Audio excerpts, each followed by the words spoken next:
তোমরা তো জানো না কখন তোমরা মরবা। শোনো, তুমি অপরাধ করিও যদি তোমার মনে হয় আল্লাহ তোমাকে দেখে না, তখন করিও।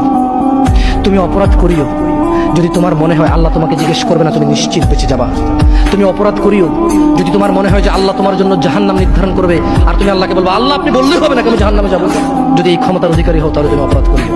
তোমাকে বলি, মহিলা, মা, বোন, চাচা, চাচি, নামাজ ছাড়া মানুষ মুসলমান থাকে না। ওয়াল্লাহি আমি বলছি না কোথায় বাঁধবেন, তর্ক পড়ে। আমি বলছি আপনি নামাজটা স্টার্ট করেন। আমি বলছি না যে তারা ওই 20 রাকাত করবেন না 8 রাকাত করবেন। আমি বলছি যে আপনি পড়েন, 2 রাকাত হইল পড়েন। আমি বলছি যে আপনি ঈশার নামাজ 15 রাকাত দরকার নেই, আপনি শুধু 4 পড়েন। আমি কি বলছি সুন্নত বাদ দিতে?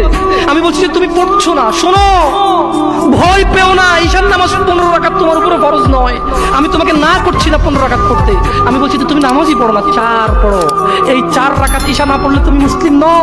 ইমানের পরীক্ষা হবে। যারা আল্লাহকে ভালোবাসেন তারা চ্যানেলটা সাবস্ক্রাইব করে সবাই ভিডিওটা বেশি বেশি করে শেয়ার করে দেবেন আপনাদের বন্ধুদের কাছে। এটা ইমানের পরীক্ষা।